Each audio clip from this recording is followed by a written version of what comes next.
ხო, ანუ ხელისუფლება არის საკმაოდ მონოლითური, მძლავრი, მისი ჩამოშლა ვერ მოხდა პროტესტის შედეგად. პროტესტი რაღაც ეტაპზე არის, კი ბატონო, გრძელდება, მაგრამ წინაც ვერ მიდის ეს ამბავი, ამ წინ წასვლას გულისხმობ, ხო? რაც ხონდა მიზანი ოპოზიციამ ამ პროტესტს რომ რეჟიმი ჩამოშლილიყო, ეს მიზანი მიღწეული არის. აი ეს მაინტერესებს, აი პროტესტის მომავალი როგორ წარმოგიდგენთ? პირველად მიზნები მიღწეულია, ხო? რეჟიმი არის სრულიად იზოლაციაში, საერთაშორისო და შიდა იზოლაციაში, არავინ არ აღიარებს, ხო?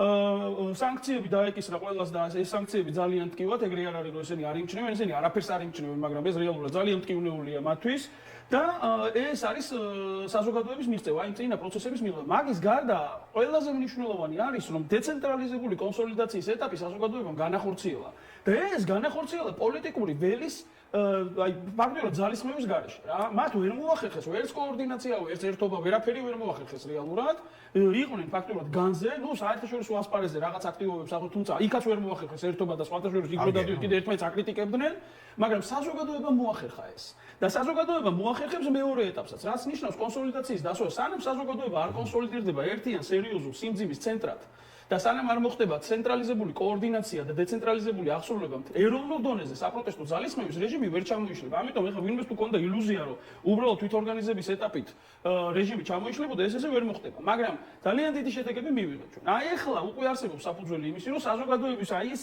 საპროტესტო საზოგადოების ის ცენტრები საიდანაც მოდის ასე ვთქვათ ნებისმიერი საპროტესტო ინიციატივა ღონისძიება და ასე შემდეგ ესენი დაკონსოლიდირდნენ ეხლა და ერთიან ფორმატში დაიწყონ ეროვნულ დონეზე საპროტესტო ძალისხმევაზე ზრუნვა. აი ეს არის მთავარი. აქ შეიქმნება სერიოზული საზოგადოებრივი სიმძიმის ცენტრი, რომელსაც ეხლა იმედია რომ არსებული პოლიტიკური ვრელი თვითმმართველობის არჩევნებზე რაღაცა მარჩიელობაში და რაღაცა საზოგადოების მომზადებით კი არ დაკავდება, არამედ აი ამ სიმძიმის ცენტრს გააძლიერებს სალომე ზურაბიშვილთან ერთად. ხო და აი ეს ვერ ხდება, იმიტომ რომ ოპოზიციურ პარტიებს შორის არ არის ასე ვთქვათ თანხმობა.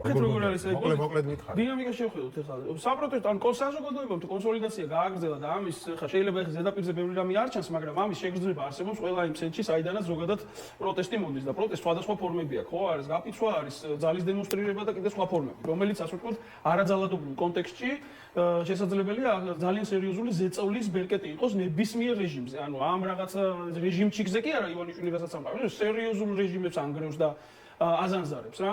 და ამ საზოგადოებას ამის პოტენციალი აქვს. ეს გასული პერიოდის განმავლობაში ძალიან კარგად გამოვლინდა. ეხლა თუ საზოგადოება ამ კონსოლიდაციას გააგრძელებს და მე ძალიან დიდი იმედი მაქვს და არა უსაფუძვლო იმედი რომ ამას გააგრძელებს საზოგადოება. ეს ახალ პოლიტიკურ დღისწესრიგს შექმნის გარწმუნებით.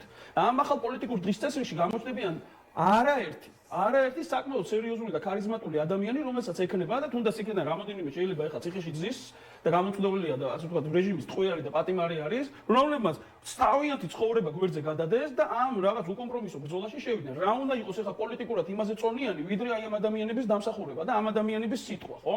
და ესეთი ადამიანები ეხლა არ არის აუცილებელი მაინც და მე ციხეში იზო, გარეთაც არიან და ძალიან სერიოზულ ძალისხმევაში არიან. თავი ცხოვრება აქვს გადადებული სხვადასხვა პროფესიის ადამიანები არიან. ეს ადამიანები ყველა გამოჩნდება. და ახალი პოლიტიკური დღისწესრიგი იქნება. და ეს რეჟი და ჩვენი აზრით, ჩვენი ჯგუფის აზრით, რეალურად მოთხოვნაც შეიცვლება. და მოთხოვნა აიწევას მაქსიმალურად მაღლა და ეს იქნება რეჟიმის დასასრული. არა რაღაც არჩევნები და თანმდევი ეფექტები, რომელიც მე უნდა მოყვეს, არამედ რეჟიმის დასასრული. ეს რეჟიმი უნდა წავიდეს, ოცნება უნდა წავიდეს. აი ეს იქნება მოთხოვნა. და ამ მოთხოვნას აუცილებლად ეს საზოგადოება ან მიაღწევს ამ მოთხოვნის შესრულებას, ან წავაგებთ. ვეთანხმები ბატონიკას, ეს არ არის განპირობებული ხარ, გარანტირებული ყავს ჩვენ. არ იქნება ეს კონსოლიდაცია, არ იქნება ეს ძალისხმევა, არ იქნება ერთიან ფორმატში ეს კოორდინაცია ძალისხმევის ეროვნულ დონეზე. ეროვნული საგაფიცვო ფორმატი არ შეიქმნება, წავაგებთ.